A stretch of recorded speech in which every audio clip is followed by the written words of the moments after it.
Assalamualaikum warahmatullahi wabarakatuh. Masih bersama saya, Jajang Nurjaman, calon guru penggerak Angkatan 11 Kabupaten Majalengka. Video kali ini memaparkan mengenai aksi nyata yang saya lakukan bersama rekan-rekan guru di sekolah, yaitu tentang diseminasi modul 1.4 budaya positif. Terima kasih atas segala dukungan dan motivasinya dari fasilitator, pengajar praktik, kepala sekolah, rekan guru, semuanya. Selamat menyaksikan. Bisa dimulai ya? Bismillahirrahmanirrahim. Assalamualaikum warahmatullahi wabarakatuh. Waalaikumsalam warahmatullahi wabarakatuh. Alhamdulillahirabbil alamin. Wa bihi nasta'in wa 'ala umuri waddin. Wassalatu wassalamu 'ala asyrofil anbiya'i wal mursalin wa alihi wa sahbihi ajmain. Amma ba'du. Pertama-tama mari kita panjatkan puji dan syukur kehadirat Allah Subhanahu wa taala yang mana berkat ridhonya Allah kita bisa berkumpul di tempat yang penuh berkah ini. Salawat dan salam semoga tercurahkan kepada Nabi Alam yakni Nabi Muhammad Sallallahu Alaihi Wasallam, kepada keluarganya, kepada sahabatnya, dan tak lupa kepada kita selaku umatnya. Semoga kita mendapatkan syafaat darinya. Amin amin ya Allah ya Rabbal alamin.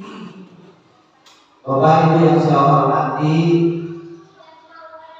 di sini saya bukan untuk menggurui ya, tapi kita sharing saja. Ini adalah tugas saya di dalam pendidikan guru penggerak.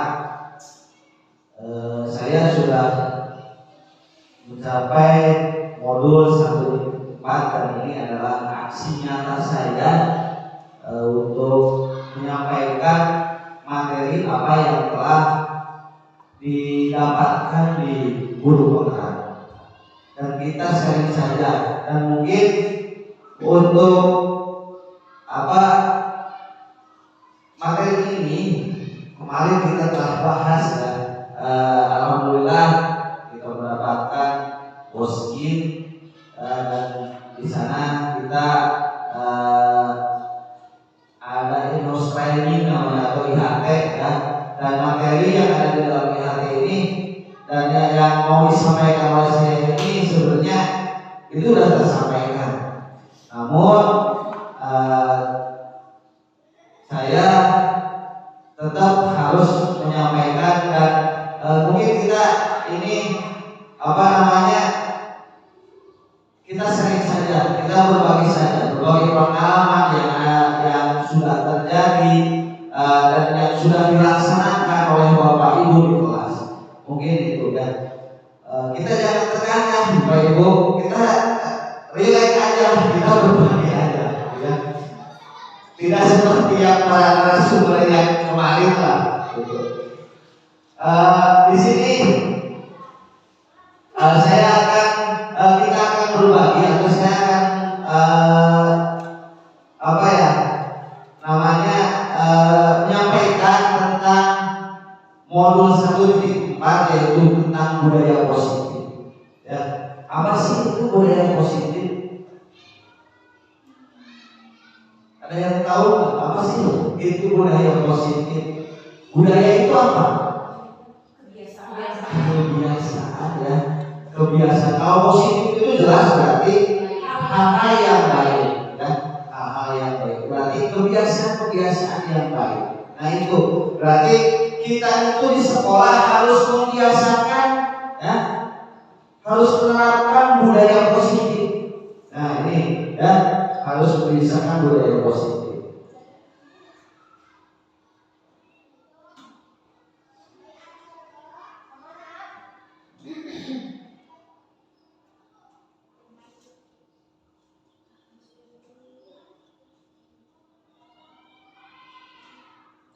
Ini dulu.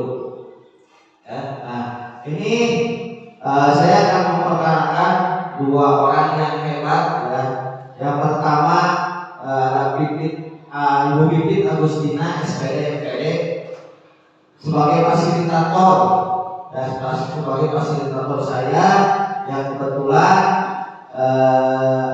beliau asalnya dari Indramayu dan kebetulan sampai sekarang juga saya belum bisa bertatap muka langsung, itu hanya melalui dunia maya.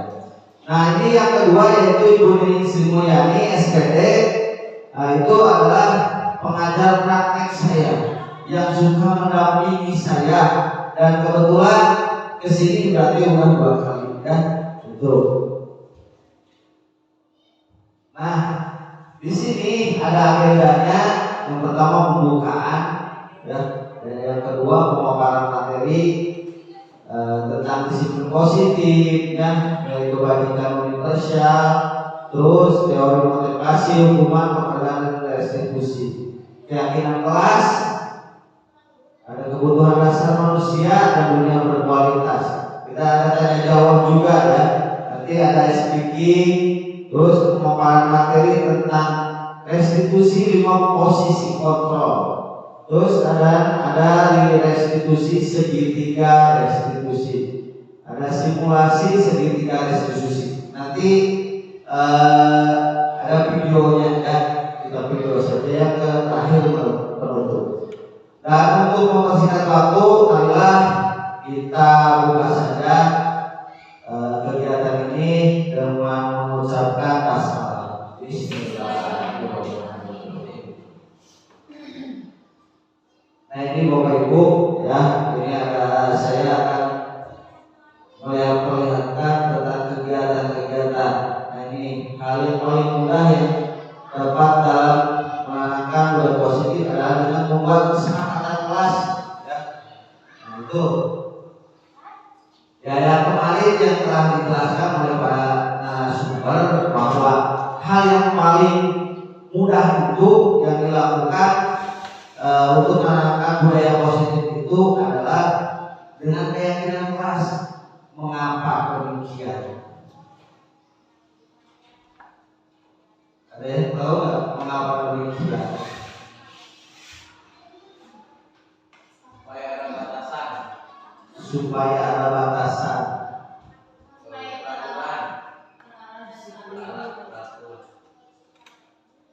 Terarah dan teratur. Disiplin. Kondusif. Bertanggung jawab. Ya. Nah, semuanya benar ya. Bagus semua. Nah, jadi hal yang paling mudah yang dapat dilakukan dalam menanamkan budaya positif itu adalah dengan kesepakatan kelas. Karena kenapa? Karena biar mereka itu kan, kalau kesepakatan kelas itu yang dibuat oleh kesadaran dirinya ya, kesadaran dirinya. Jadi ketika misalkan melakukan kesalahan, otomatis baik kita itu membalikkan kepada mereka.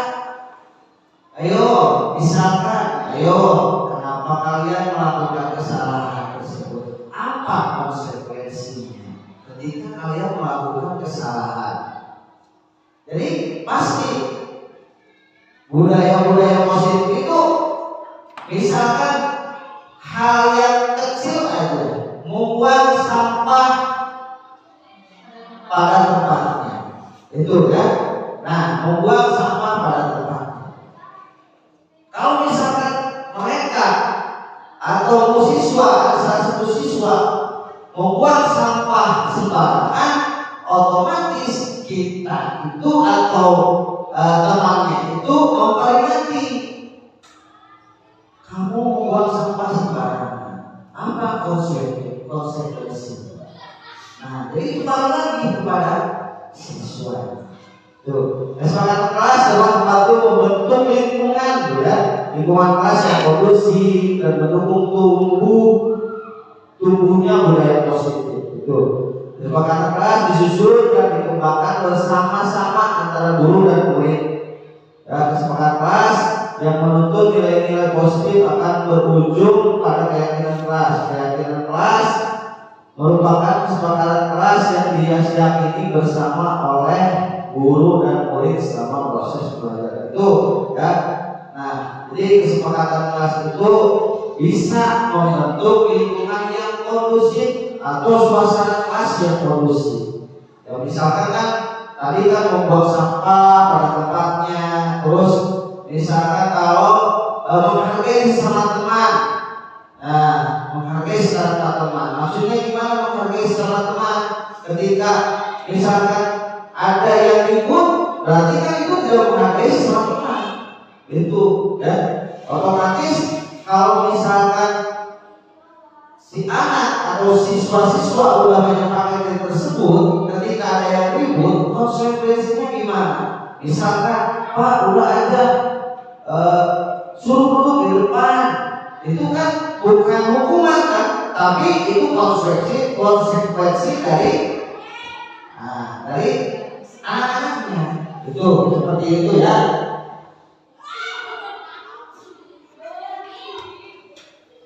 Nah, ini ada pembelajaran proyek ya, seperti ini yang pasti Bapak Ibu pernah melakukan tentang pembelajaran proyek ya, membuat hasil produk dari misal anak-anak gitu ya. Ini kebiasaan di kelas, misalkan membersihkan ya, pikir bersama, berdoa sebelum dan sudah, sedikit senyum serta salam. Ini pasti pernah sering dilakukan di kelas oleh Bapak Ibu ya, oleh Bapak Ibu.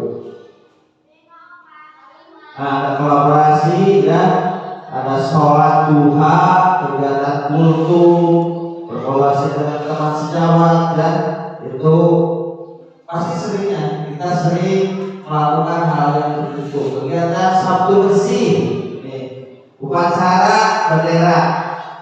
Nah, kegiatan ekstrakurikuler juga, dan pramuka itu adalah kebiasaan yang sering dilakukan di sekolah kita. Nah, ini ada pertanyaan romantik. Setuju atau tidak? Ya, ketika yang pertama hukuman dapat mendisiplinkan anak. Setuju enggak? Setuju. Oke. Yang kedua, pemberian hukuman dengan hal positif seperti membaca atau membersihkan halaman sekolah dapat meningkatkan disiplin anak. Setuju? Ya, setuju ini, setuju atau tidak setuju ya. Nah, yang ketiga memberi penghargaan dapat meningkatkan motivasi belajar anak. Setuju ya. Oke, nanti kita akan bahas ya ketiga pertanyaan ini. Nah, ini disiplin positif dan nilai kebajikan universal. Ini disiplin positif. Ya. Nah,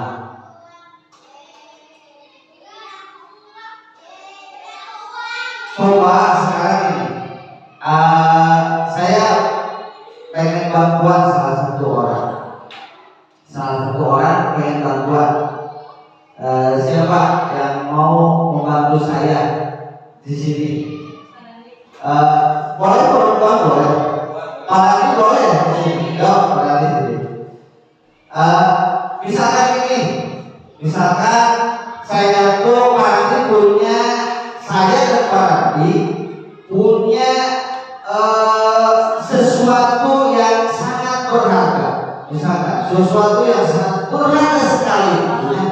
Ada di genggaman saya dan Pak Adi, misalkan ya. Nah, misalkan Pak Adi genggam ini. Nah, berarti Pak Adi ya di sini punya apa? Punya barang berharga. Coba barang saya nggak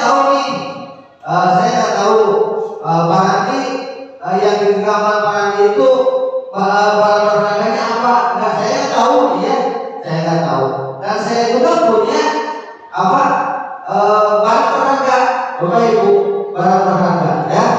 Nah, tapi nanti tidak tahu barang berharga yang dimiliki saya itu tidak tahu berarti. Nah, saya akan mencoba begini. Saya akan mencoba untuk membukakan itu dan Pak Andi, apa sih itu yang dipegang oleh Pak Andi? Boleh nggak kalau misalkan saya melihat yang dipegang oleh Pak Andi? Boleh? Boleh. Boleh dibuka? Boleh. Oh, berarti Pak Andi ya. Nah, terus Pak Andi balik sama saya. Jadi yang tadi kan saya membujuk buat Pak Andi membuka genggaman tersebut. Ayo, bujuk supaya gimana caranya supaya saya bisa membuka genggaman tangan tersebut. Apa sih yang ada di genggaman itu? Ada. Kayaknya berharga banget. Iya dong. Boleh lihat dong. Iya dong. Boleh lihat dong. Gak mau berani gimana? Jadi gimana tuh? Hah? Ya udah nggak apa-apa, nggak mau. Oh, ya. Oke, terima kasih Pak Andi. Silakan berkembang. Ya. Oke, dalam kegiatan tadi, ya, nih. Nah, apa? Kenapa ada alasannya kan ya? Ada alasannya ketika Pak Andi membuka genggaman tersebut, karena mungkin dia baik hati, ya. Karena itu. Dan kenapa saya tidak membukanya? Kenapa saya membukanya? Tidak mau, ya. Saya istilahnya berteguh kepada diri saya sendiri, gitu ya, berteguh kepada saya diri sendiri. Nah, dalam kegiatan ini sebenarnya siapa yang memegang kendali? Siapa yang memegang kendali? Dia yang memegang diri sendiri. Itu ya, di dalam disiplin positif seperti itu yang memegang kendali itu diri kita sendiri. Apakah kita mau baik, apakah kita mau jelek, itu tergantung pada diri kita sendiri yang mengendalikannya. Itu sama seperti tadi ya, dikaitkan dengan keyakinan kelas ya. Jadi diri kita sendiri, ketika misalkan diri kita mau gini, berarti konsekuensinya harus begini ya. Nah, seperti itu ya. Nah, ini teori kontrol menurut Dr. William Glasser dan kontrol teori meluluskan beberapa miskonsepsi ya tentang makna kontrol, bahwa ilusi guru mengontrol murid ya, ilusi guru mengontrol murid. Nah, ini guru itu mengontrol murid. Nah, terus bahwa semua perbuatan positif efektif dan bermanfaat. Ilusi bahwa kritik dan membuat orang merasa bersalah dapat menguatkan karakter. Nah, ini jadi miskonsepsinya ya, ilusi bahwa orang dewasa memiliki hak untuk memaksa, katanya gitu ya. Nah, seperti yang tadi dipraktekkan atau diperagakan sama saya dan Pak Andi, seperti itu. Nah, di sini ada disiplin ya. Disiplin itu bukan suatu kepatuhan ya. Ada yang mau ngasih tanggapan enggak? Kenapa disiplin bukan suatu kepatuhan? Kenapa disiplin itu bisa tidak dikatakan suatu kepatuhan? Apa? Boleh? Kesadaran dari diri yang timbul dari diri sendiri. Apa? Disiplin. Kalau kepatuhan ya? Jadi alasannya timbul dari dalam diri. Nah, kasih tepuk tangan dong buat beliau. Tahu ya, tahu berarti ya benar. Disiplin itu timbul dari dalam diri sendiri, ya, dari dalam diri sendiri. Bukan kalau misalkan kepatuhan mah berarti sama dengan apa? Diperintah oleh orang lain, berarti ada faktor eksternal ya, ada faktor eksternal. Jadi perintah sama orang lain. Terima kasih Join ya. Bagus. Nah, di sini positif nih, Bapak. Nah, sesuai dengan apa yang dikatakan dengan oleh beliau Ki Hajar Dewantara bahwa pendidikan kita Ki Hajar Dewantara menyatakan bahwa di mana ada kemerdekaan, disitulah harus ada disiplin yang kuat.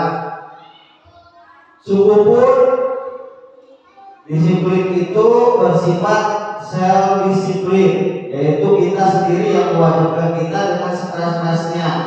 Tetapi itu sama saja, sebab jika kita tidak cakap melakukan self disiplin, wajiblah penguasa lain mendisiplinkan kita. Dan peraturan demikian itulah harus ada di dalam suasana yang baik. Ya, ada dua pemikiran konsepsi keteladanan sikap mereka setakat kelima yaitu di situ dia menyatakan bahwa untuk mencapai kemerdekaan atau dalam konteks pendidikan kita saat ini untuk menciptakan murid yang merdeka, syarat utamanya adalah harus ada disiplin yang kuat. Berarti benar dan ketika untuk mencapai kemerdekaan atau dalam konteks pendidikan kita saat ini, untuk menciptakan murid yang merdeka ini, gitu ya, harus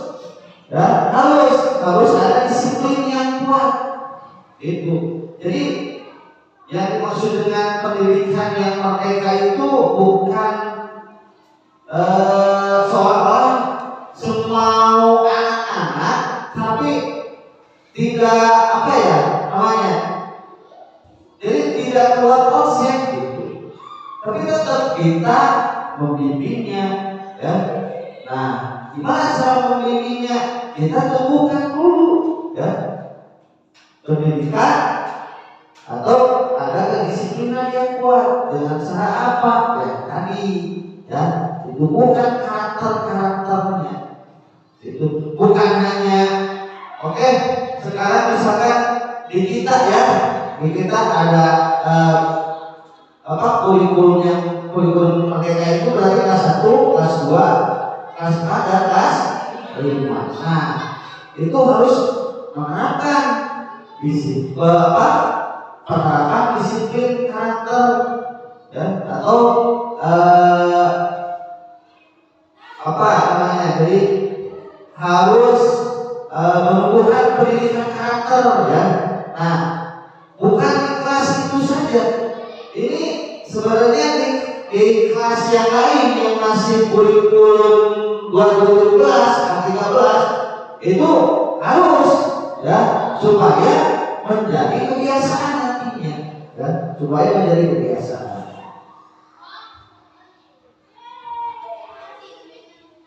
Nih, disiplin sebagai bentuk kontrol diri, yaitu belajar untuk kontrol diri agar dapat mencapai suatu tujuan mulia. Suatu tujuan mulia di sini mengacu pada nilai-nilai atau prinsip-prinsip mulia yang dianut seseorang. Kita namakan nilai-nilai tersebut sebagai nilai-nilai kebajikan dan virtus yang universal. Apa sih nilai-nilai kebajikan itu? Tahu nggak nilai-nilai kebajikan?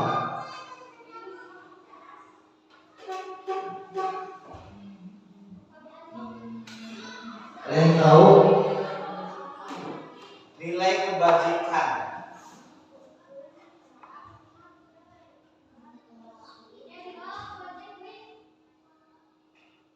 Nilai Nilai kebajikan, ada yang tahu?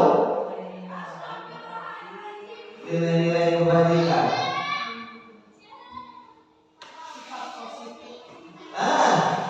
Apa? Sifat positif manusia. Positif manusia. Apalagi ada yang lagi? Nilai-nilai kebajikan tuh apa? Benar ya, itu benar. Nilai-nilai yang positif. Ya, nilai-nilai yang positif. Misalnya apa? Ada nggak nilai-nilai yang positif gimana misalnya? Contohnya apa? Bertanggung jawab, disiplin, ya. Apalagi kejujuran, jujur ya, menghargai, itu nilai kebajikan. Sifat-sifatnya ya. Ya, sifat-sifatnya itu ya, seperti itu. Nah, jadi kita temukan ke dalam diri kita seperti itu melalui yang tadi dihubungkan lagi dengan keyakinan kelas. Nah, nilai kebajikan tuh ya, nilai yang merupakan fondasi kita berperilaku ya, adalah sifat-sifat positif tuh ya. Berpositif manusia yang merupakan tujuan mulia yang ingin dicapai setiap individu. Setiap yang telah ditemukan oleh Dr. William Glasser pada teori kontrol menyatakan bahwa setiap perbuatan memiliki suatu tujuan, dan selanjutnya Dan Glasser mengemukakan bahwa dengan mengaitkan nilai-nilai kebajikan yang diyakini seseorang, maka motivasi intrinsik akan terbangun, sehingga menggerakkan motivasi dari dalam untuk dapat mencapai tujuan yang diinginkan. Jadi nanti ada motivasi intrinsik. Masih intrinsik kan? Nah, di dalam diri. Ya, jadi bukan hanya dari luar saja gitu. Seharusnya yang bagus itu jadi motivasi intrinsik yang timbulnya. Jadi ulah kena jadi gini, misalkan saya tuh datang tepat waktu itu karena takut sama kepala sekolah, karena takut kesiangan absen. Itu kan berarti motivasinya dari dalam luar, ya. Jadi motivasi eksternal. Nah, tapi seharusnya yang gimana? Saya tuh datang lebih awal itu saya pengen membiasakan diri seperti itu dan pengen dicontoh sama siswa saya. Tuh, jadi bukan takut sama ibu kepala, takut karena terlambat absen gitu. Bukan itu ya, harus. Nah, ini nilai-nilai kebajikan dan nilai-nilai kebajikan ada di profil pelajar Pancasila ya. Ada beriman, bertakwa ya, kepada Tuhan Yang Maha Esa ya, dan berakhlak mulia. Nah, di sini berarti bukan hanya kita beriman berhubungan dengan Tuhan saja, berarti ya. Jadi berhubungan dengan manusia, berarti ya, dengan lingkungan itu.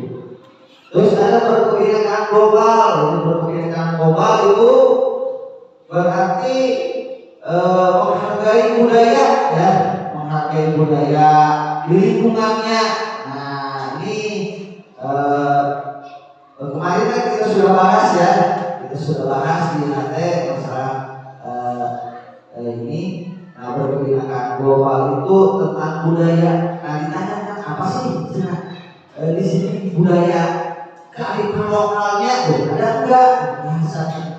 Nah, biasanya kan kalau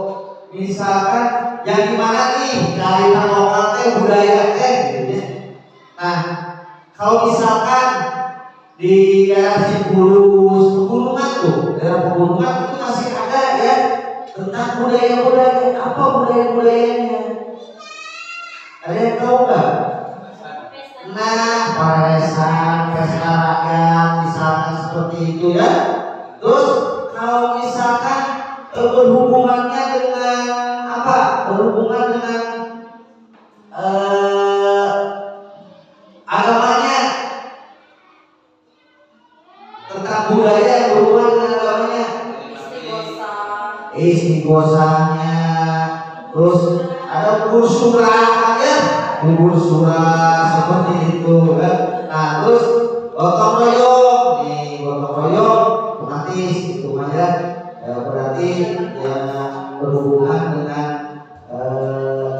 kerjasama ya, dan kreatif ya, bernalar kritis, mandiri ya. Nah nilai kebajikan itu ada di dalam profil pada Pancasila, udah menyangkut semua. Nah sekarang teori motivasi hukum dan penghargaan restitusi. Nah di sini motivasi, teori motivasi. Berarti motivasi itu dorongan ya, support begitu, dorongan, support atau apa lagi? Hal yang menimbulkan kesemangatan. Menyemangati orang motivasi gitu ya, menyemangati supaya kalau misalkan yang mau olahraga ya menang gitu ya. Nah seperti itu ya. Nah teori motivasi, nah berarti untuk menghindari ketidaknyamanan atau hukuman. Nah ada motivasi eksternal, ada motivasi internal. Yang tadi sudah saya katakan ya, yang tadi telah dibahas bahwa motivasi itu yang bagus itu harus dari dalam diri kita. Tapi tidak salahnya ada juga dari orang lain. Tapi nih, kalau motivasi itu tuh untuk menghindari ketidaknyamanan atau hukuman, untuk mendapatkan imbalan dari orang lain, untuk menghargai diri sendiri. Nih, kalau motivasi eksternal bukannya untuk menghindari ketidaknyamanan atau hukuman. Nah, ketika misalkan tadi kan, kalau misalkan saya berangkat ke sekolah lebih awal itu karena takut sama ibu kepala, karena takut pelat absen. Nah itu, nah apalagi untuk mendapatkan imbalan dari orang lain. Misalkan ya tadi dia dipuji sama ibu kepala, ya dia dipuji sama masyarakat, nah seperti itu ya.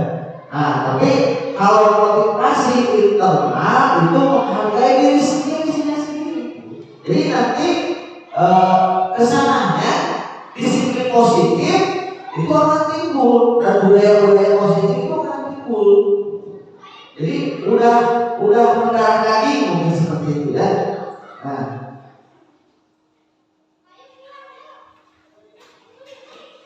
ini ada ya. Nah ini disiplin ya. Nah ini disiplin dan hukuman. Itu ya, disiplin, hukuman. Kalau disiplin itu ada konsekuensinya ya. Nah kalau hukuman kan jelas. Kalau hukuman kan berarti jelas, itu ya jelas. Ini ada tentang hukuman, dan di sana murid dan anak belajar menyembunyikan kesalahan. Ya, bisa aja. Kalau misalkan hukuman nih karena takut, misalkan karena takut nih si anak, terus dia tuh udah melakukan kesalahan nih karena takut. Nah, ketika misalkan karena ketakutan nyolong uang ya, nyolong uang temannya. Ketika misalkan teman takut dipanggil guru, jadi berbohong. Jadi kebiasaan-kebiasaan yang ini jangan sampai terjadi. Tapi kalau misalnya konsekuensi yang timbul nanti tadinya ya, yang tadi berkaitan dengan keyakinan kelas, kan ada konsekuensinya. Nah, itu murid akan taat pada keyakinan yang telah disepakati tersebut. Itu ya, contohnya seperti itu ya. Nah, kalau coba korban mendapat keadilan, di sana adalah artinya mencoba mengontrol anak dengan perbuatan negatif. Jadi kontrol anak dengan perbuatan negatif, misalkan misalkan ada terlambat, misalkan ini jangan aturannya, ini aturannya. Misalkan anak datang terlambat nih, nah jadi sama kita tuh dilihatinnya cuma, wah ini anak terlambat gak, ini anak terlambat gak. Nah jadi mengontrol anak itu dengan pengawasan yang negatif saja, atau seharusnya memakai sepatu warna hitam. Wah ini siswa ini memakai sepatu warna merah misalnya. Jadi terus saja dikontrol dengan hal-hal yang negatif saja. Ya. Nah sebelum ini ada yang mau ditanyakan enggak dulu ya? Ya biar tidak jenuh lah, ya. Ada yang mau ditanyakan? Coba. Atau diteruskan saja dulu. Teruskan saja dulu ya. Nah, ini ya. Ini tindakan buruk, hukuman atau konsekuensi. Mencatat 100 kali di dalam buku kalimat saya tidak akan terlambat lagi karena terlambat ke sekolah. Coba, ini hukuman atau konsekuensi? Hukuman, coba ya. Lari mengelilingi lapangan basket 2 kali karena terlambat hadir di sekolah. Hukuman atau hukuman? Murid diminta untuk push up 14 kali karena tidak menggunakan masker ke sekolah. Hukuman. Menggantikan kertas tugas teman yang telah dicoret-coret. Konsekuensi. Memberikan tumpahan air di meja, membersihkan tumpahan air di meja tulis karena tersenggol pada saat belajar. Konsekuensi. Ya. Nah, selanjutnya murid disuruh untuk mengenakan sepatu seharian di sekolah karena tidak mengenakan sepatu hitam. Hukuman, oke. Lari mengelilingi lapangan basket 2 kali karena terlambat 10 menit untuk pelajaran PJOK. Hukuman, oke. Kita buka ya. Nih, ya. Konsekuensi. Nih yang pertama mencatat 100 kali di dalam buku kalimat. Ya saya tidak akan terlambat lagi karena terlambat ke sekolah. Itu kan hukuman. Disuruh sama guru, bukan konsekuensi. Ya. Nah, lari mengelilingi lapangan, jelas hukuman itu ya. Nah, lari mengelilingi lapangan basket 2 kali karena terlambat hadir di sekolah. Itu tetap hukuman. Ya. Nah, seharusnya gimana? Seharusnya kalau misalkan itu hukuman, seharusnya gimana kalau misalkan terlambat?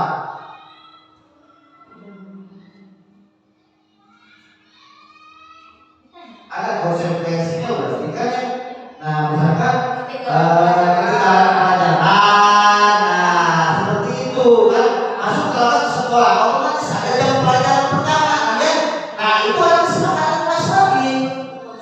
Nah, kesepakatan kelas, silahkan konsekuensinya gimana? Berarti terlambat mengikuti pelajaran Misalkan berapa menit, 5 menit, ya udah kita jalankan aja dulu 5 menit. Yang kesengaja jangan sampai diulang kembali. Masa harus misalkan konsekuensinya berarti ketinggalan pelajaran. Nah itu boleh diminta buka ya karena menggunakan masker di sekolah karena hukuman itu mah ya. Nah memperhatikan kertas konsekuensi, menuliskan tumpahan berarti itu konsekuensi ya. Nah ini yang ini yang terakhir berarti ya, kenapa disebut konsekuensi? Karena lari keliling lapangan basket 2 kali karena terlambat 10 menit. Itu kan biasanya kalau misalkan kalau guru olahraga itu berhubungannya dengan fisik ya, ada berhubungan dengan fisik. Kenapa? Karena kan kalau olahraga itu ada pemanasan. Nah, ada pemanasan bisa saja ya mengelilingi lapangan itu biasanya ada kesepakatan antara siswa dan guru olahraga itu ya. Paham? Oke ya. Paham. Ada yang mau tanya lagi? Nggak ada. Oke. Nah ini kalau perbedaan hukuman dan konsekuensi ya, suatu yang menyakitkan harus terjadi. Nah hukuman nih suatu apa yang menyakitkan harus terjadi pasti sakit. Coba ketika misalkan kita ke anak datang terlambat, Ustaz, ayo cepet Ustaz, sakit nggak hati anak? Sakit, karena dipaksa. Nah, dulu aja seperti ini. Misalkan saya teringat waktu pengajaran yang dulu guru-guru ya itu guru kita yang dulu menggunakan hukuman saja semuanya. Misalkan dilempar sama penghapus atau gimana. Nah, itu pasti kita itu sakit ya, sakit. Tapi kalau konsekuensi suara harus terjadi itu mah. Daulah konsekuensinya gitu. Pokoknya itu lawan bahasa Sunda namanya. Kenapa ya? Itu kan dilakukan apa? Mereka yang membuat kesepakatan, mereka pula yang harus menanggung resikonya. Itu, nah itu ya buat anak sakit fisik untuk jangka waktu lama bisa ya, bisa tuh lempar atau gimana ya. Nah itu terus, nah ada ya bahasa ya bisa dipahami saya sampai mendorong anak menyakiti diri sendiri.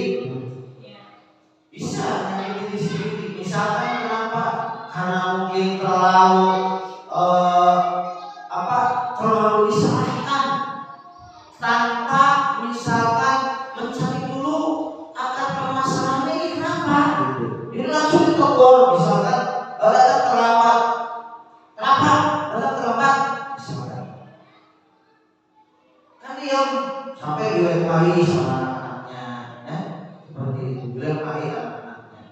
Nah seperti itu. Terus hari berikutnya terlambat lagi, hari berikutnya terlambat lagi, terus sampai semua sampai orang sama teman-temannya.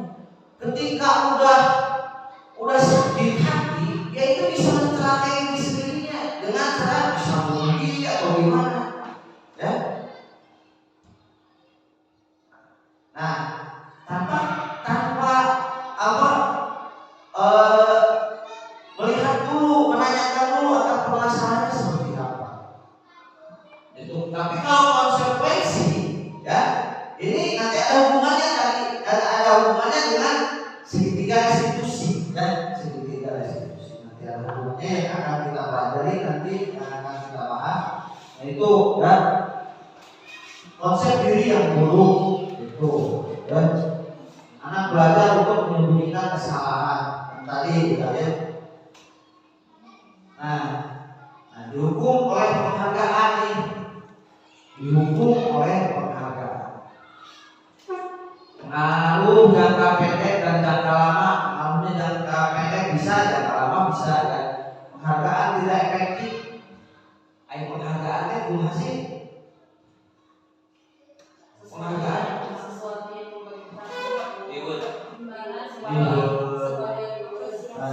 apresiasi ya. Mungkin ada apa namanya,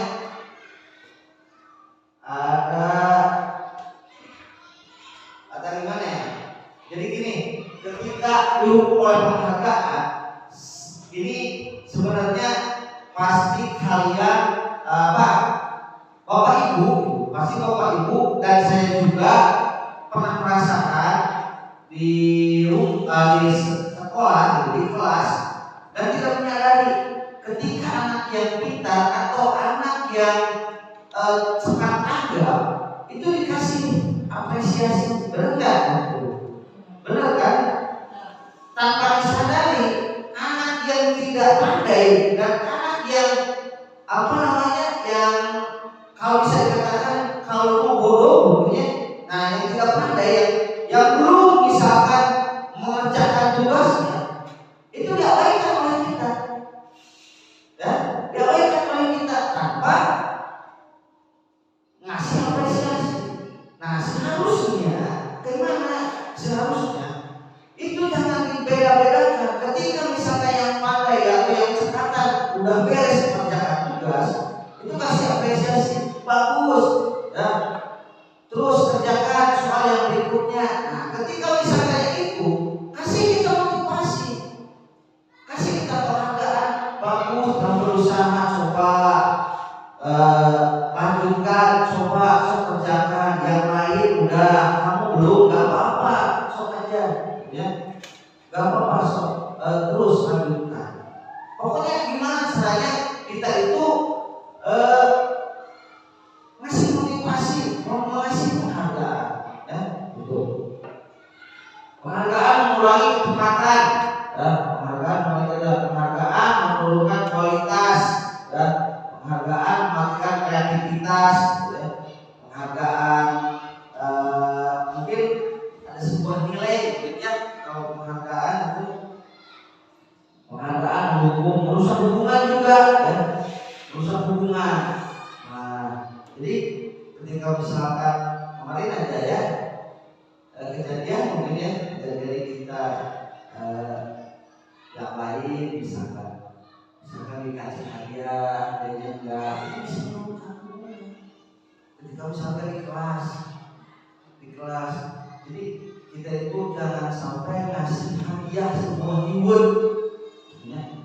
Ketika misalkan anak yang pintar, otomatis yang pasti mendapatkan reward itu pasti anak-anak yang pintar saja, gitu.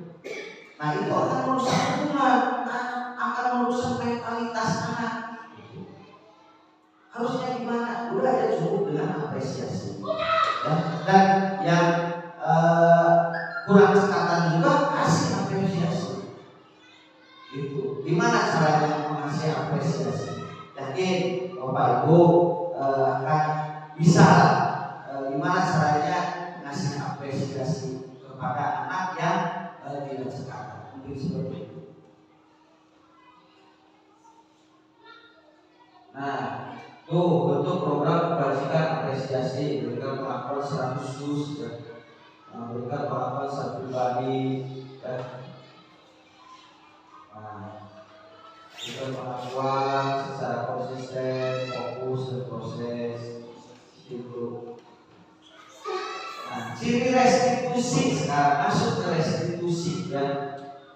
Tuh, restitusi bukan menebus kesalahan, melainkan untuk belajar dari kesalahan. Restitusi itu menebus kesalahan, ya, bukan menebus kesalahan. Jadi mungkin kalau bisa dikatakan, bisa dicontohkan seperti ini. Untuk menebus kesalahannya apa? Hukuman, misalkan dihukum misalkan itu, ya, anak misalkan dihukum itu sama dengan ada aturan berarti, ya, yang kemarin kita telah disampaikan oleh para narasumber itu, ya. Kalau hukuman itu biasanya berhubungannya dengan aturan. Nah, kalau misalkan untuk belajar dari kesalahan, biasanya itu kesadaran dari dalam diri sendiri, itu, ya. dari dalam diri sendiri. Restitusi memperbaiki hubungan, ya, memperbaiki hubungan ketika misalkan salah, anak salah, ya. Jadi jangan langsung dimarahi, jangan langsung makanya udah sok, makanya kamu tuh diam, jangan sampai ribut aja. Nah, itu bukan memperbaiki hubungan sebenarnya. Jadi anak itu akan takut kepada kita, anak itu akan takut. Dan pada dasarnya pendidikan sekarang itu kita itu harus menjadi guru yang menyenangkan, guru yang didambakan, gitu. Jadi bukan guru yang ditakuti, tapi guru yang didambakan. Ketika nih misalkan wah ini nih mau pulang nih wajahnya jam waktu pulang. Nah padahal itu mau pulang, tapi anak-anak masih pengen belajar. Saya nggak mau pulang, pas saya nggak mau pulang, saya masih suka belajar sama ibu, saya masih suka belajar sama bapak. Nah harus seperti itu. Ketika mau istirahat, pak saya nggak mau istirahat. Harus seperti itu gitu. Jadi jangan sampai ketika misalkan wah ini mau jam masuk misalkan,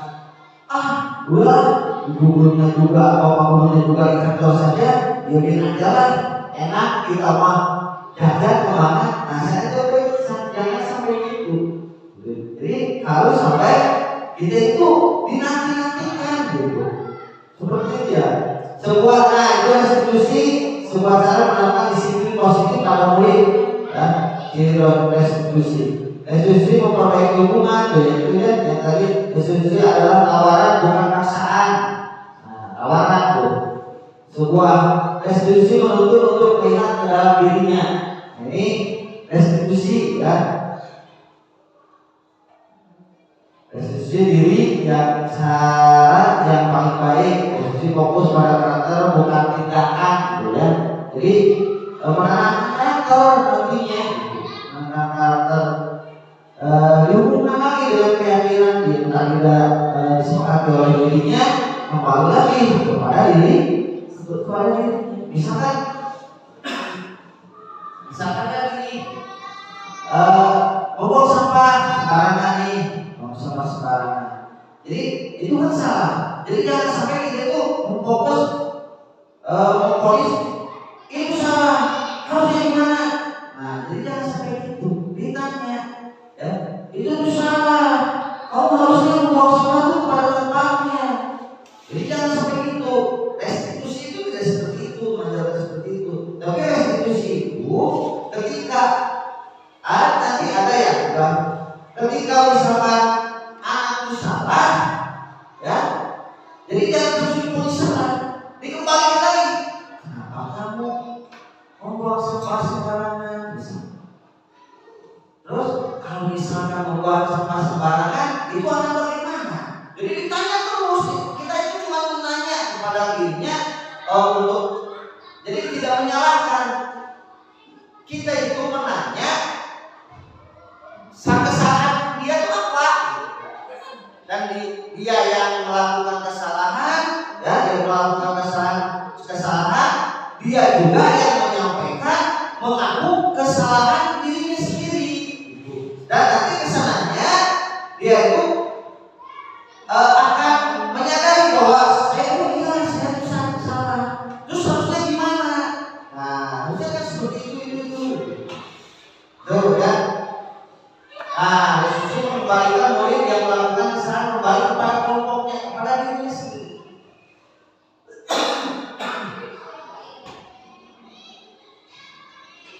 Masuk ke dalam keyakinan, ya, dari sebenarnya keyakinan pasti. Dan udah kita pelajari, ya, kita alhamdulillah kemarin kita telah membahas keyakinan kelas, ya. Ini Nah, keyakinan kelas di sini yang tadi sudah saya paparkan bahwa keyakinan kelas di sini adalah kesepakatan yang dibuat antara murid dan guru.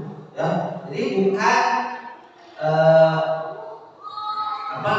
bukan peraturan. Kalau peraturan itu yang dibuat oleh guru. Ya. Jadi itu, jadi keyakinan kelas ketika misalkan keyakinan kelas itu ketika misalkan anak melakukan kesalahan, itu kembali lagi kepada anaknya, apa sih konsekuensi itu. Jadi kita itu tidak menghukum mereka, ya.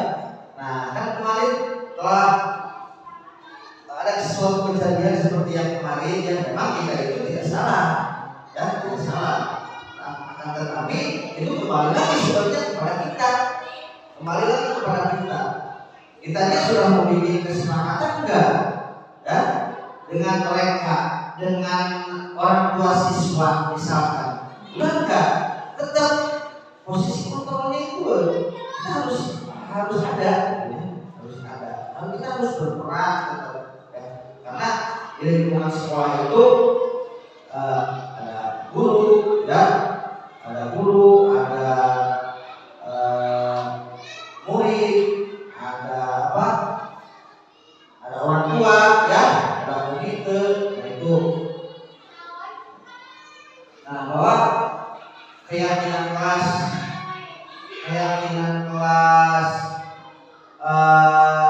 di sini, jadi nanti anak dibikin pertanyaan dan untuk menjawab misalkan. Nah, yang tadinya kalimat yang negatif bisa dikumpulkan nih. Nanti dibikin kalimat yang positif. Kalimat-kalimat yang positif. Misalkan coba anak-anak kalian menginginkan masa bagaimana?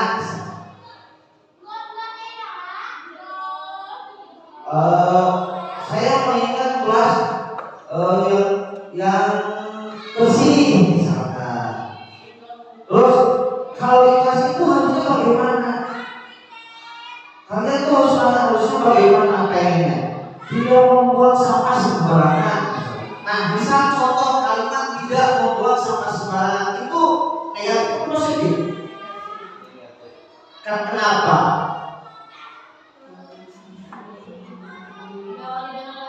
Nah, awalnya dengan alasan misalkan.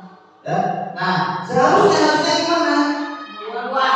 Buanglah sampah pada tempatnya. Itu. Nah, misal contoh seperti itu. Ya. Jadi ketika keyakinan kelas itu, ya. Nah, ya. Jadi kenapa di keyakinan kelas itu harus dengan kalimat positif, karena itu termasuk ke dalam disiplin positif atau budaya positif juga. Nanti akan menumbuhkan pendidikan karakter, ya. Tuh. Nah, di sini ada pertanyaan pengantin, mengapa keyakinan kelas, mengapa tidak peraturan kelas? Nah, kenapa coba? Mengapa keyakinan kelas? Mengapa tidak peraturan kelas saja?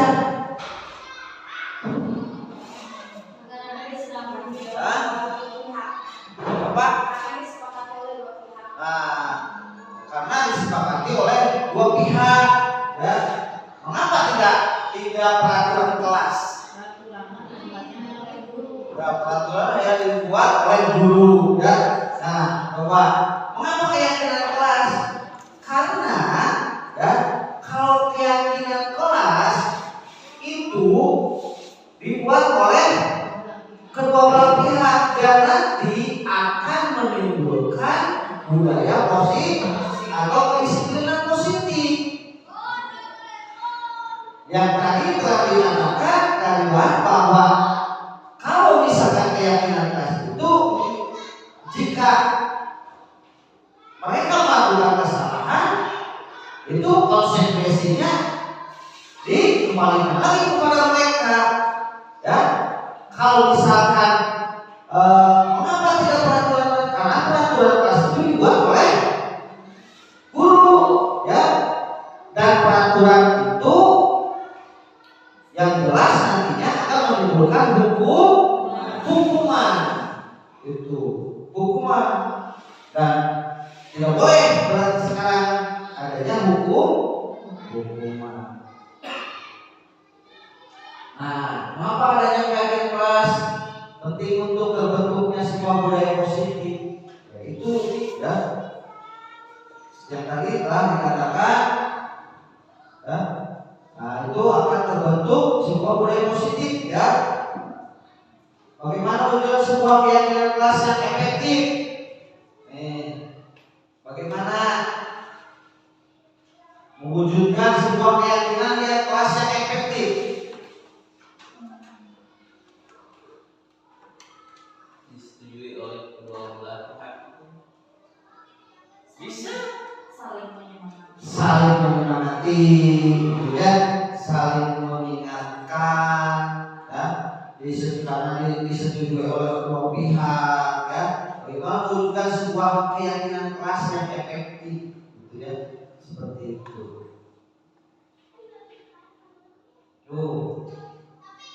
Keyakinan kelas bersifat lebih abstrak daripada peraturan, jadi bebas, kan, ya, bebas, yang lebih rinci dan konkret, yaitu keyakinan kelas berupa pertanyaan universal. Pertanyaan keyakinan kelas senantiasa dibuat dalam bentuk positif, ya. Jadi harus berbentuk positif. Jadi jangan sampai tadi seperti tadi tidak boleh membuang sampah sembarangan. Jadi harusnya membuang sampah pada tempatnya, seperti itu, ya. Hadir tepat waktu misalkan. Jadi tidak boleh terlambat. Nah, jadi jangan gitu. Seharusnya hadir tepat waktu. Untuk keyakinan kelas setidaknya tidak terlalu banyak sehingga mudah diingat dan dipahami, ya, dipahami oleh semua warga kelas. Jadi tidak terlalu banyak, cukup 5 adalah, ya, 5, ya, sesuai dengan profil pelajaran Pancasila, ada mungkin seperti itu, ya. Keyakinan kelas sebaiknya sesuai yang dapat diterapkan di lingkungan tersebut, ya. Semua kelas hendaknya ikut berkontribusi dalam pembuatan keyakinan kelas lewat kegiatan surat pendapat. Jadi silakan, Pak, kemarin saya telah sudah buat, ya, di kelas 3, jadi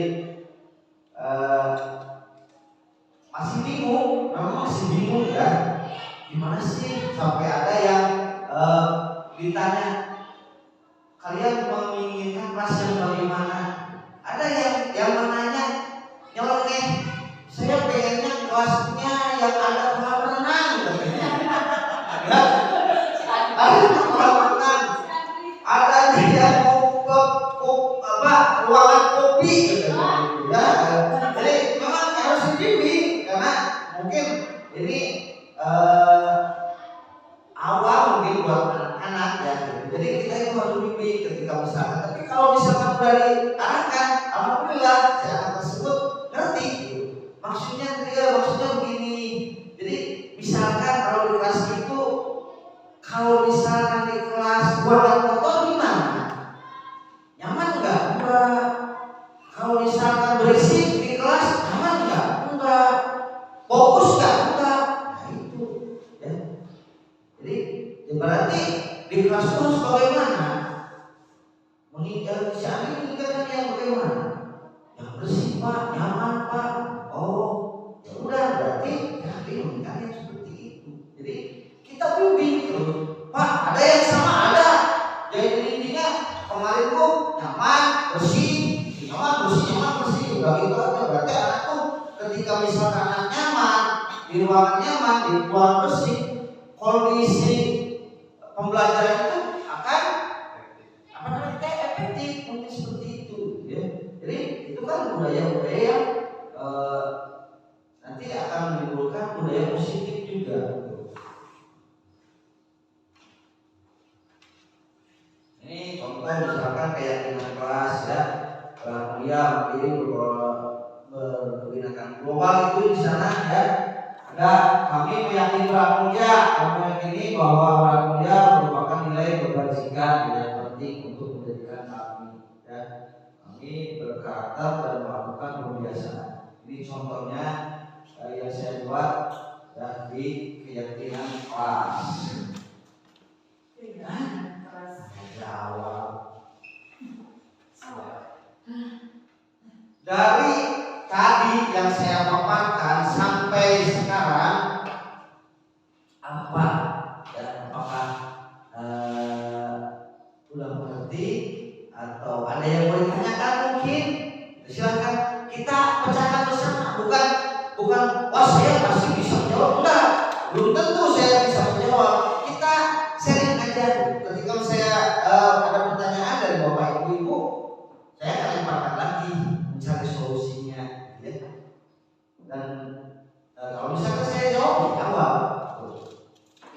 Ada yang mau tanya? Ya, silahkan boleh. Begini ya, berarti bukan kita teh normal sekarang teh ya. Nah, terus berarti itu yang tadi itu tidak buat arah hukuman. Bukan yang tadi ini dulu yang pertama masalah kesepakatan kelas tadi. Berarti itu berlakunya bukan hanya di kurma, tapi yang masih berkelas juga boleh diterapkan gitu. Boleh, karena pendidikan karakter itu boleh.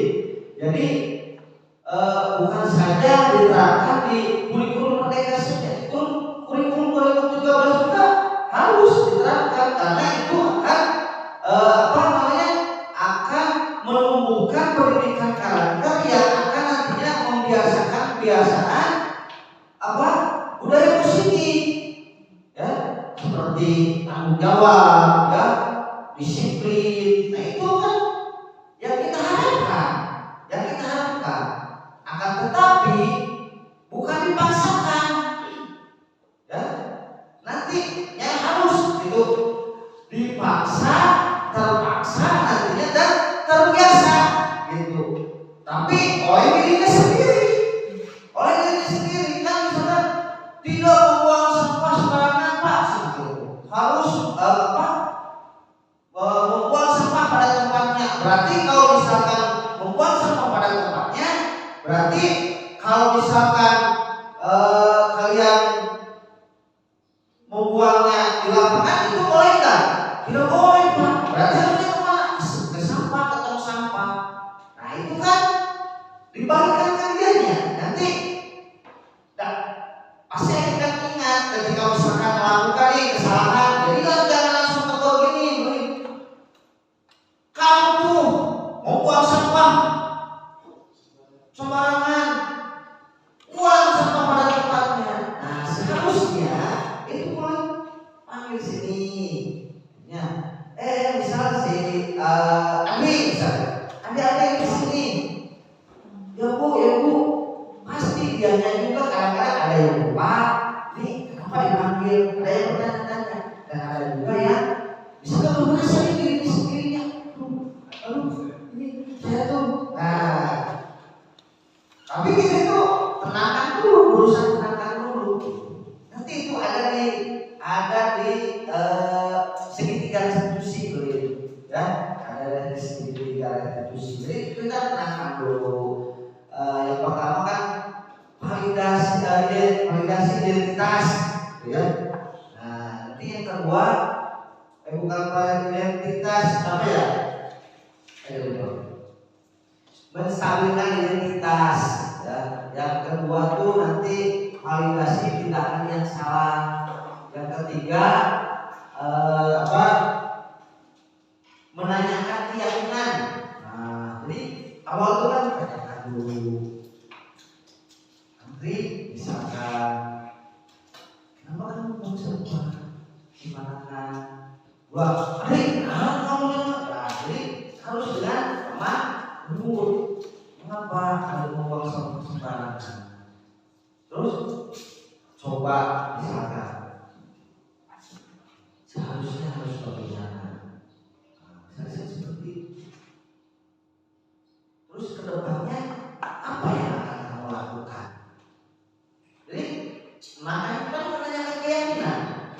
Terus kedepannya apa yang akan kamu lakukan? Jangan, ya Bu, nanti kedepannya saya tidak akan membuang sampah sembarangan lagi. Terus ditanyakan. Gak apa-apa, pasti semua orang juga pasti pernah melakukan kesalahan ya. Jangankan anak-anak kita juga pasti pernah melakukan kesalahan. Tapi dari kesalahan itu kita berusaha untuk menjadi lebih baik. Terus ada lagi. Terus kalau misalkan hukuman berarti dihilangkan, jadi diganti dengan kesepakatan kelas gitu. Jadi gini Bu. Kalau hukuman itu berhubungannya dengan aturan. Yang boleh atau tidak? Sekarang aturan itu dihilangkan. Ya, jadi diganti dengan Ya, kesepakatan kelas. Karena aturan itu akan menimbulkan hal-hal yang negatif. Ya, misalkan banyak kan guru-guru yang yang menampar, memukul, ya, membuat anak-anak jadi trauma. Itu banyak. Kalau misalkan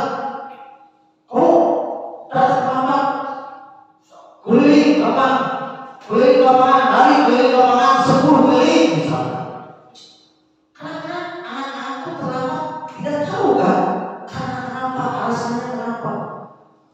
Terus misalkan anak itu orang tuanya sakit, misalkan orang tuanya sakit, antar dulu ke rumah sakit atau mengurus dulu orang tuanya sakit, ya. Nah akhirnya nanti kenapa? Datang terlambat ke sekolah, belum sarapan, belum apa dia itu, ya. Karena pengen sekolah, dia masa sekolah, tapi sekolahnya kenapa? Dihukum, 10 keliling, akhirnya kenapa? Jadi kita mending kalau anaknya itu selamat, kalau tidak selamat menghilangkannya. Itu dan kenapa seperti itu? Paham boleh? Ngerti? Ya, terima kasih boleh. Ya. Ada lagi? Ya. Mau bertanya Ya. tentang reward. Ya. Katanya nggak boleh ya. Ya. Masih aja. Mau tanya, kan saya khusus di hari Jumat gitu ya. Sebelum pembelajaran, saya selalu menyuruh anak-anak itu kan menghafal juz 30. Yang hafal ke depan, kan setiap hari itu 3 orang yang ke depan. Kalau hafal saya kasih misalkan uang 2.000 ya setiap hari Jumat, kan katanya nggak boleh. Apalagi yang kalau yang misalnya yang pintar lagi, tapi kalau saya enggak seperti itu Pak. Jadi semuanya kebagian. Jadi sehari Kamis itu siapa yang besok maju, ya yang besok maju siapa dibagi ini, misalkan surat ini. Terus bahkan ada yang tadinya minder nggak mau harus sama orang tuanya aja, jadi berani ke depan. Nah kalau seperti itu gimana? Itu kan sebenarnya rewardnya itu beda cara. Ya. Kalau misalkan ini nih, misalkan dari dia penghargaan ya, jadi ketika misalkan itu kan sama dengan bukan reward sebenarnya, bukan reward sebenarnya itu mah. Jadi misalkan kasih aja, kasih cuma. Kalau misalkan reward, ya, kalau misalkan reward penghargaan, ya, atau hadiah. Ketika misalkan coba misalkan ada tugas misalkan apa tadi menghafal juz 30, misalkan juz 30. Jadi kalau misalkan siapa yang hafal surat Anas misalkan siapa yang hafal surat Anas, coba yang langsung. Ada satu ya, kebetulan itu pintar sama ilmu agamanya.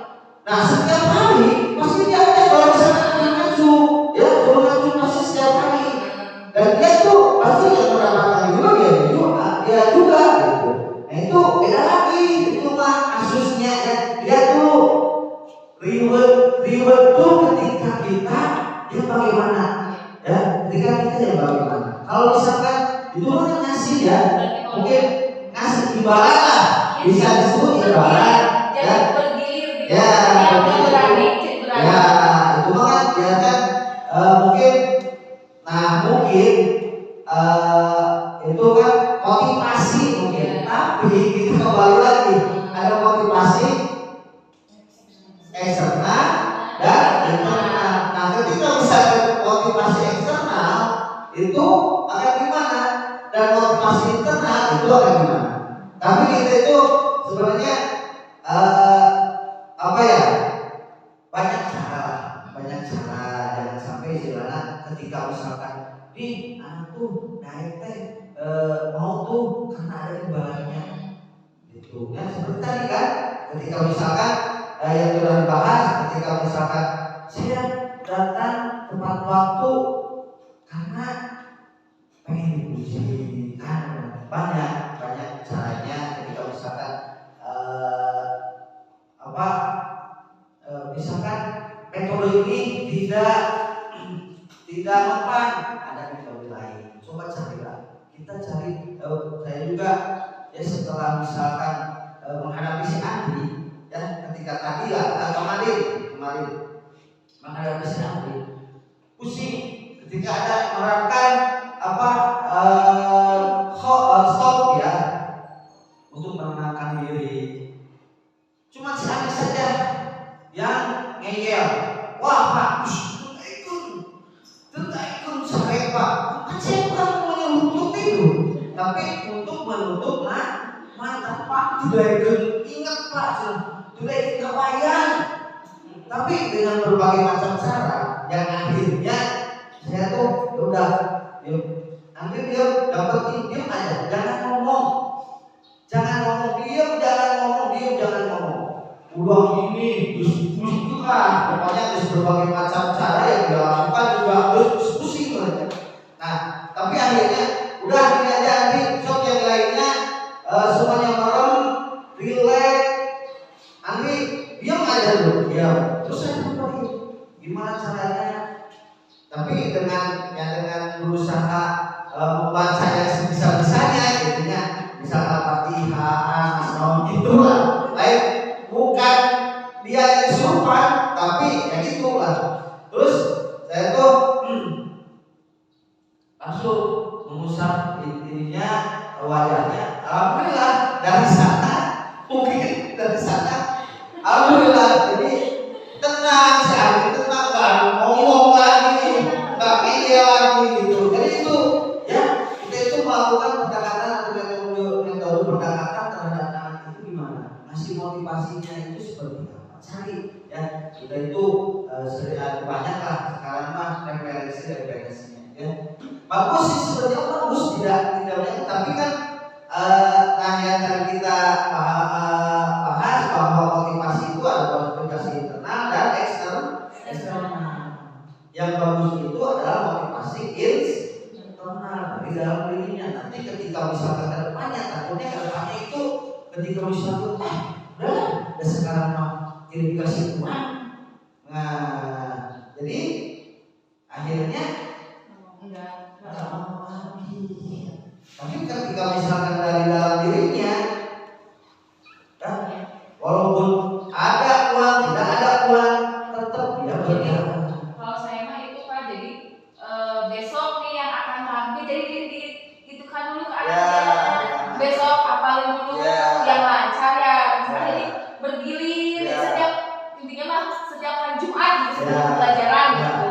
Nah, kan misalkan gini, misalkan digantian berapa ya, sampai uang gitu, bisa kan diganti dengan penghargaan apa, misalkan dengan penghargaan bikin kalung atau apa, bisa saja ya.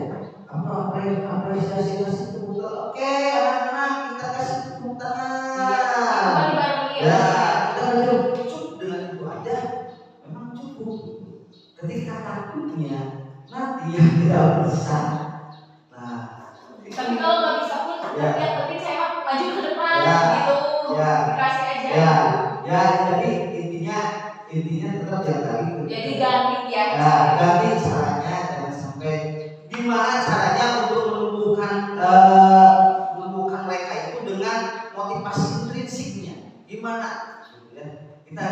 kita cari. Memang sudah bagus sebenarnya. Cuma emang kan tidak paham kan, tidak paham, belum paham gimana nih seharusnya ya. Nah nanti ke depannya bisa diubah. Kita coba, mungkin mencoba dengan motivasi intrinsiknya gimana nih, itu ya. Ada lagi? Cukup? Terima kasih. Ini ada kebutuhan dasar manusia dan dunia berkualitas. Ya. Nah, kebutuhan dasar manusia bertahan hidup, ya. Survival, bertahan hidup, untuk bertahan hidup, ya. Bertahan hidup seperti apa berarti?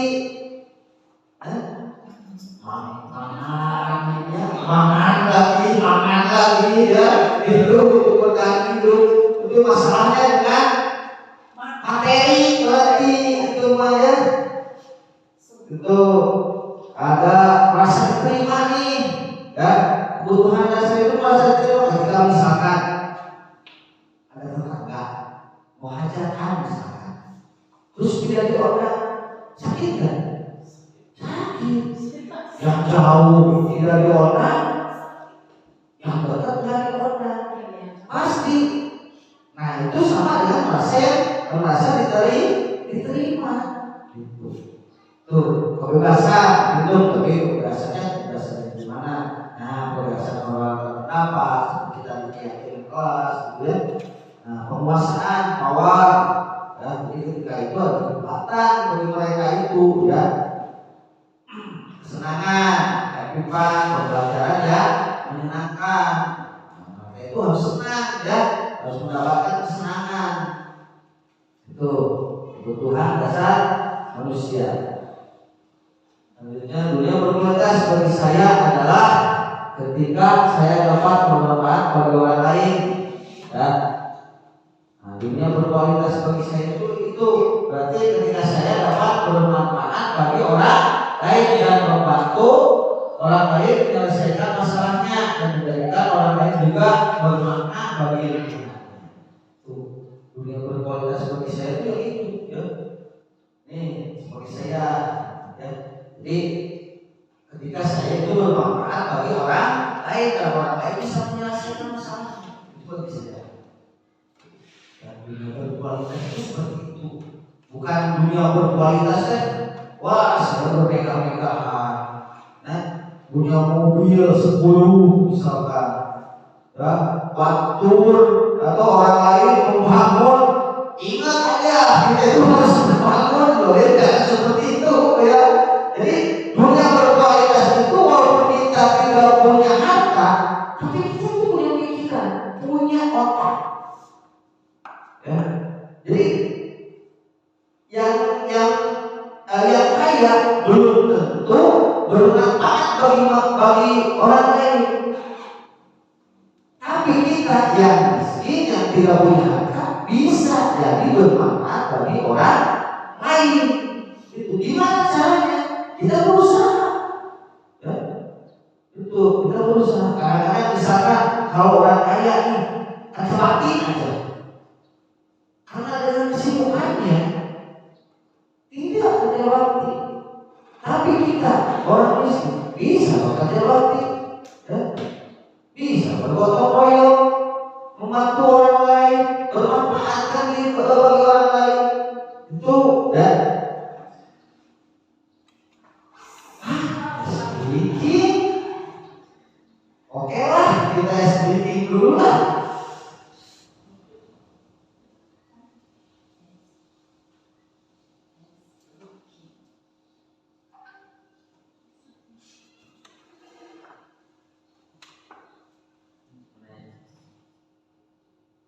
Oke, ini aja.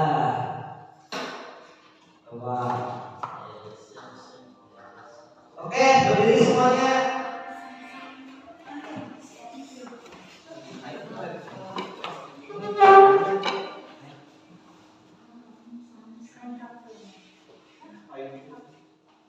Lihat dulu itu kan.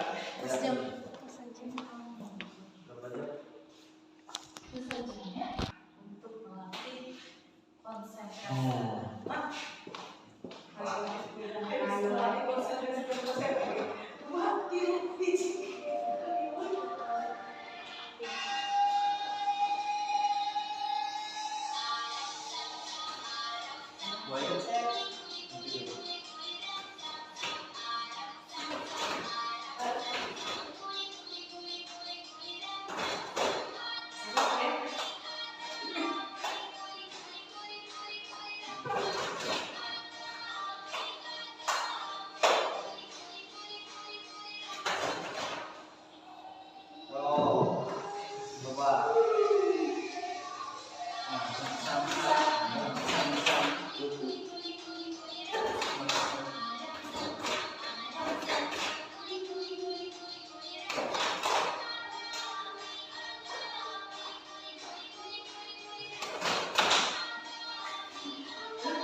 Oke, terima kasih ya. Cukup ya. Cukup. Tutup. Ya, sekarang kelima posisi kontrol. 5 posisi kontrol pada diri kita sebagai guru. Ya. Coba dong, saya pengen tahu ya. Paham nggak dulu dengan ini? Kalau misalkan ini di kelas atau di sekolah yang sering dialami itu posisi kontrol itu sebagai apa? Sebagai seorang apa? Seorang figur. Nah, ya, mungkin belum paham ya. Nah, kita bahas dulu lah. 5 posisi kontrol. Nih, ada di sini ya. Sebagai penghukum, yang pertama sebagai penghukum. Nah, sebagai penghukum, guru berbuat nih ya, guru berkata, nah, menghadik, menunjuk-nunjuk, menyakiti, menyindir. Seperti kau itu salah. Kenapa kamu datang terlambat? Usaha. Itu sebagai penghukum. Membuat orang bersalah, berceramah dan mengatakan, Andri, ya seharusnya kurang lagi, seharusnya begini, seharusnya si Andri itu jangan datang terlambat, seharusnya tepat waktu datangnya. Itu sebagai membuat orang merasa bersalah. Salah seperti itu ya. Nah, di sini ada posisi kontrol ya. Pertama, penghukum, seorang penghukum bisa menggunakan hukuman fisik maupun verbal ya. Terus yang membuat bersalah pada posisi ini biasanya guru atau orang tua akan bersuara lebih lembut ya. Nah, lebih lembut biasanya ada yang lembut, ada yang kasar kan ya. Nah, biasanya kan ini Andri, seharusnya turunannya ya, seharusnya datang tuh jangan terlambat. Seharusnya Andri tuh datanya tepat waktu, biar tidak ketinggalan kelas. Bisa seperti itu. Itu keinginan buat orang merasa tidak nyaman ya, masih tidak nyaman. Terus ketika posisi kontrol sebagai teman, nah di sini sebagai teman ya. Posisi ini tidak akan menyakiti murid, namun akan tetap berupaya mengontrol murid sebagai pendekatan persuasif. Ya. Posisi teman pada guru bisa berdampak negatif atau berdampak positif. Misalnya, ayo bantulah bapak, misalkan, Ari, ayo dong, bantu bapak, ya, mengerjakan tugas itu. Ya, bapak tidak dimarahi oleh kepala sekolah, misalkan seperti itu. Ayo dong, kerjakan tugasnya. Nah, kata-kata, ayo dong. Gimana sih kalau misalkan kita ke teman deh, dan kata-katanya kita ke teman. Ayo, kita main yuk. Biasanya kan gitu ya. Biasanya kan seperti itu. Kalau ketemu. Kalau misalkan di dalam mengerjakan tugas, ayo dong kerjakan tugasnya, ya, ya kamu tuh bisa.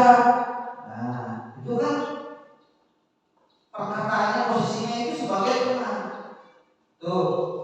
Ya. Terus yang keempat posisi kontrol pemantau. Nah, mantau berarti mengawasi. Nah, paham kan kalau misalkan mengontrol gimana? Mengontrol, jadi coba mereka akan berbuat salah atau tidak bisa. Jadi posisi yang tadi itu kan ya. Jadi kita itu akan merasa mereka itu akan berpikiran negatif aja kita tuh ya. Akan berpikiran negatif karena mereka itu lebih melihatnya akan melakukan kesalahan atau tidak. Jadi pasti berpikirannya negatif aja kepada mereka. Seperti itu. Ya. Terus yang kelima itu adalah posisi kontrol manager. Nah, posisi kontrol terakhir adalah manager, yaitu posisi di mana guru berbuat sesuatu bersama dengan murid, mempersilahkan murid mempertanggungjawabkannya. Sebagai manajer, ya. Kalau misalkan guru berbuatnya mengajukan pertanyaan-pertanyaan. Nah, paham gak dengan posisi 5 kontrol tersebut? Ada yang belum paham? Coba kalau saya pengen nanya, kalau misalkan biasanya di sekolah, di kelas, posisi bapak ibu itu yang di mana? Sebagai teman.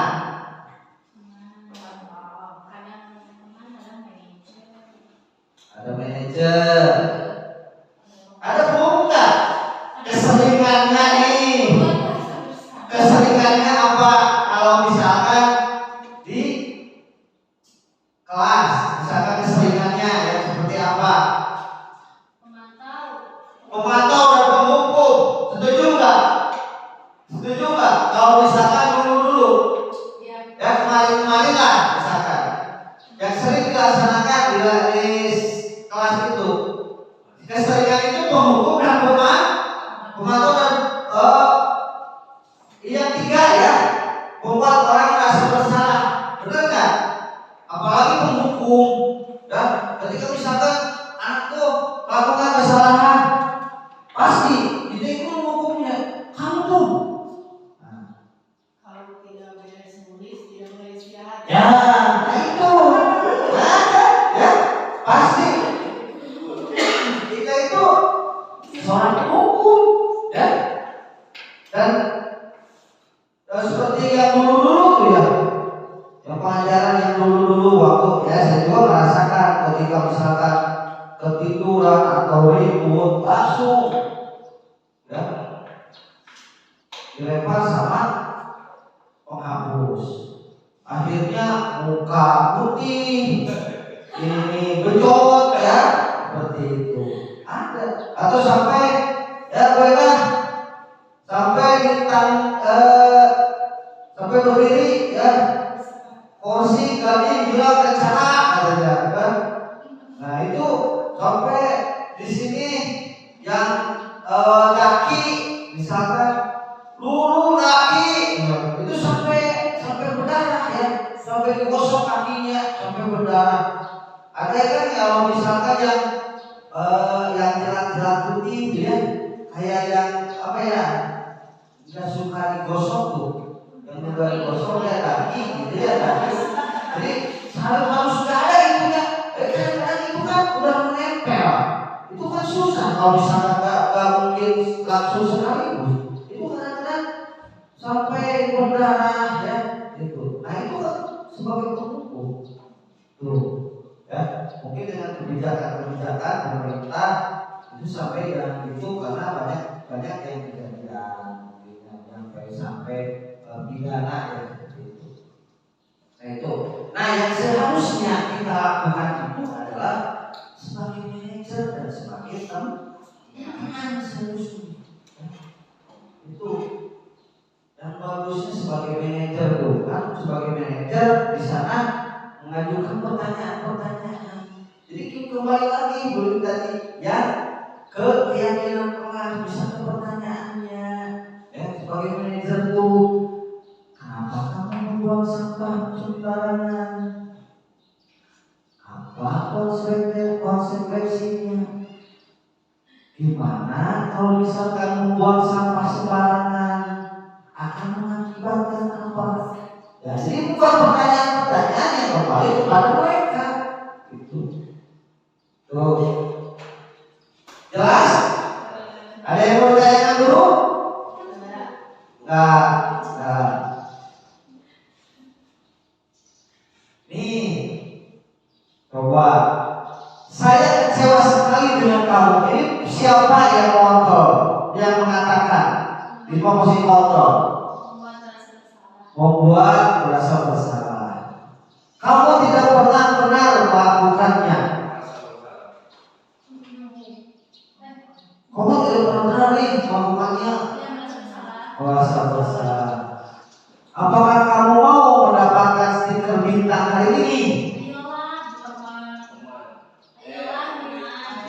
teman. Nah, mana ayo lakukan demi ibu bapak. Nah ini teman ya. Apakah kamu mau mendapatkan stiker bintang hari ini? Manajer ya. Soalnya cepat ya. Maksudnya keluarkan aja gitu. Jangan takut salah. Manajer, bagaimana kamu bisa menyelesaikan masalah ini? Manajer, kamu selalu yang paling terakhir. Menyalahkan, benar nggak? Menyalahkan. Oke, ya. Di sini. Saya kecewa sekali dengan kamu. Ini membuat orang merasa bersalah. Ya, kamu tidak pernah melakukannya hukum. Jadi dihukum langsung gitu. Tidak pernah benar melakukannya. Jadi langsung justice bahwa dia itu salah gitu. Hukum. Ayolah, itu baru benar ya.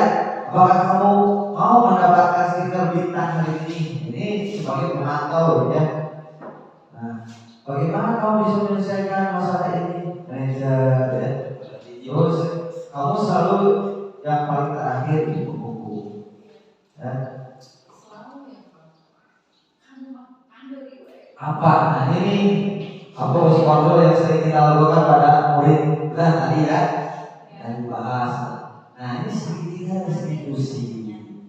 Nih segitiga restitusi. Segitiga restitusi membuat murid menjadi lebih memiliki tujuan dan disiplin positif dan memulihkan dirinya setelah berbuat salah.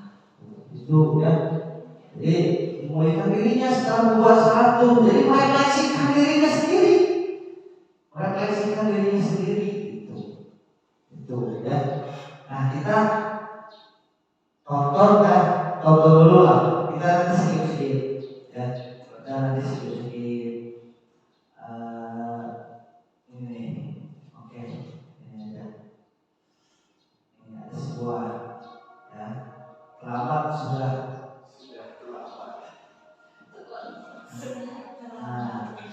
Pak ya. Oke. Nah.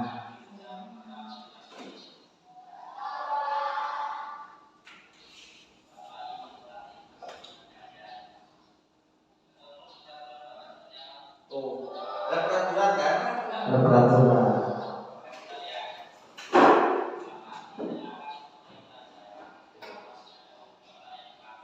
Bapak tidak akan memulai pelajarannya.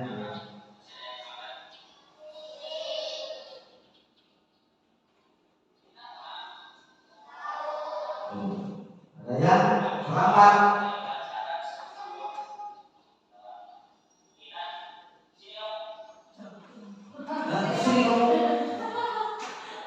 Apalagi ini untuk kita melihat anak SD ya.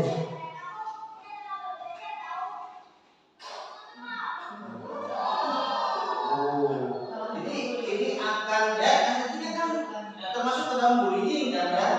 Betul. Anak itu akan merasa sedih ketika dihadapkan dengan permasalahannya, masih ada alasannya si anak tersebut.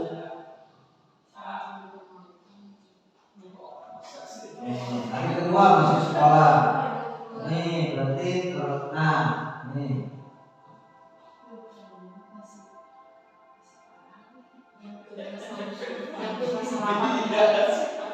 Menyiapkan harapan berarti ya, menyiapkan sarapan.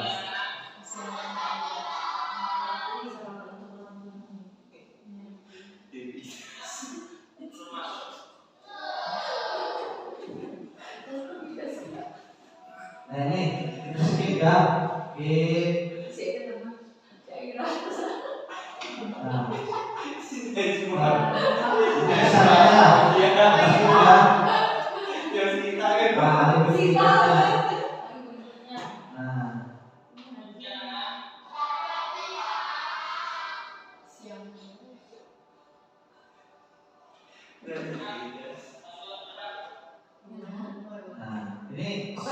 tidak terlambat nih, tidak terlambat.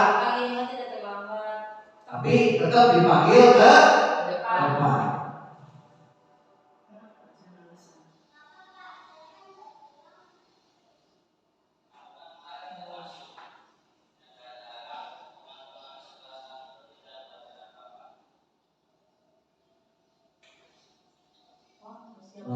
Bersiap-siap tuh lempar.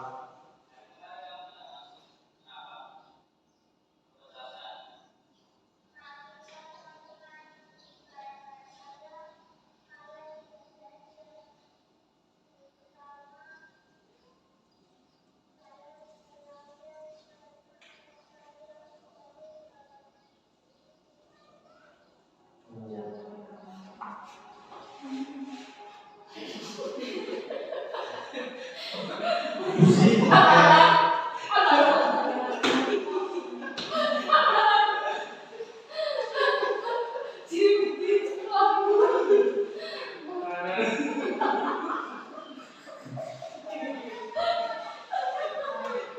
berarti ini ya tuh sampai rumah sakit ya.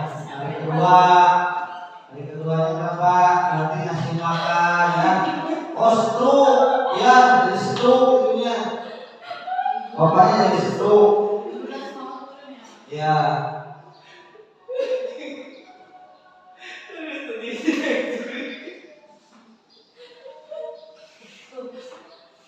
Nah sampai meninggal. Nah, ke sekolah dulu ya. ya tidak ke sekolah berarti ya. Nah Oh, betul.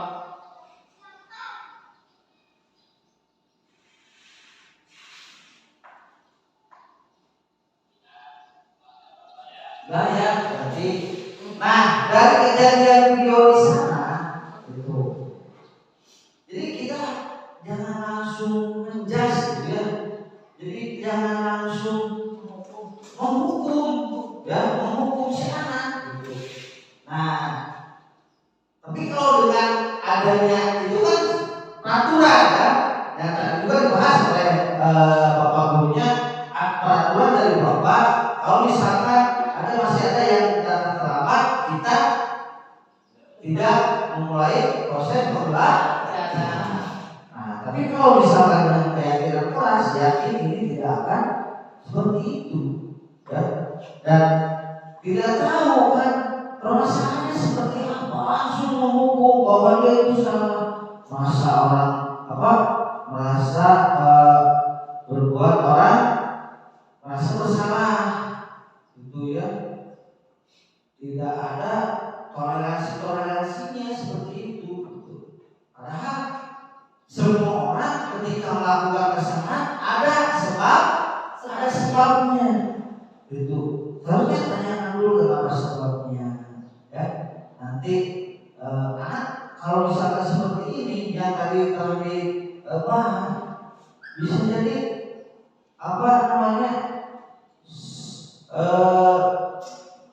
kepercayaan dirinya menurun ya, segala macamnya pasti akan negatif gitu.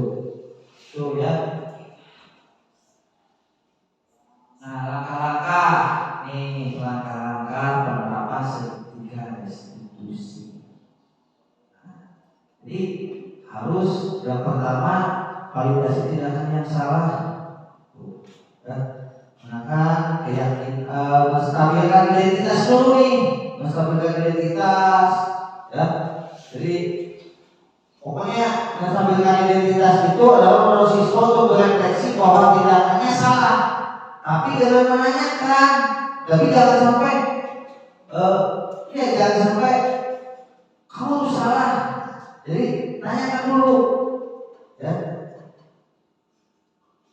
Kenapa kamu melakukan seperti itu? Nah, itu ya. Terus yang kedua, validasi tindakan yang salah. Nah, kamu pasti punya alasannya. Kenapa kamu datang terlambat? Seperti itu. Nah, yang ketiga menanyakan keyakinan. Tanyakan, apakah membuang sampah sembarangan termasuk ke dalam kesepakatan kelas kita? Misalkan seperti itu ya. Apakah dengan membuang sampah sembarangan udah udah mentaati keyakinan kelas kita belum? Misalkan udah sesuai belum dengan kesepakatan kelas kita? Seperti itu ya, dengan menanyakan keyakinan. Nah ini langkah-langkah segitiga restitusi. Nah ini ya ininya simulasi ya, simulasinya ada di video ya, tapi skip aja. Ini kasus 1 ya, kasus 1, kasus 2 nanti lah, kasus 2 aja, ini kasus 1 aja.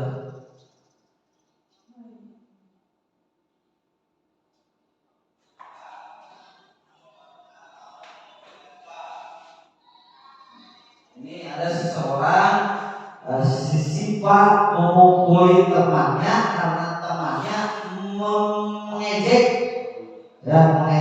dia.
Merefleksikan berarti menanyakan keyakinan ya, termasuk adalah menanyakan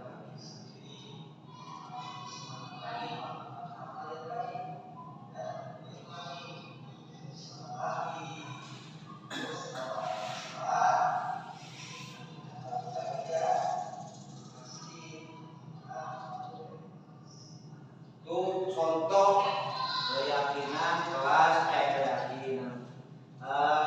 Contoh atau contoh menanggap contoh dari segitiga institusi ya. Nah, sekarang langsung kesimpulan. Jadi kesimpulannya ada yang mau merefleksikan? Ada? Tertuduh. Ya baik. Jadi intinya kita usahakan terapkan budaya positif ya, dengan cara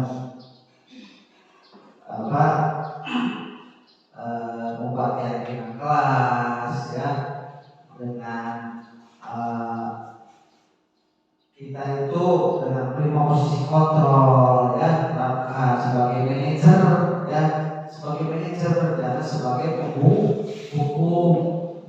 Nah, terus kalau misalkan ada yang berbuat salah ya, nah kita itu tanggapi dengan segitiga restitusi ya, segitiga restitusi ya. Kita itu sebagai manajer jadi menanyakan terus kepada mereka apa jadi kesalahan mereka itu jangan kita yang kamu tuh salah membuang sampah sembarangan, jadi jangan itu. Jadi kita kembalikan nanya dulu kepada mereka apa yang dilakukannya, kesalahan apa yang dilakukannya ya. Terus sampaikan menanyakan keyakinan, terus kedepannya mau gimana. Nah seperti itu ya. Mungkin itu saja. Terima kasih Bapak Ibu telah mau ya mendengarkan pemahaman dari saya tentang budaya positif. Mungkin acara ini ditutup saja dengan mengucapkan hamdalah. Alhamdulillah, acara ini telah selesai. Terima kasih, kurang dan lebihnya mohon dimaafkan. Banyak kekurangan pada diri saya karena saya itu masih belajar ya. Mungkin kedepannya insya Allah saya akan perbaiki. Mungkin di akhir saja. Wabillahi taufiq wal hidayah. Wassalamualaikum warahmatullahi wabarakatuh.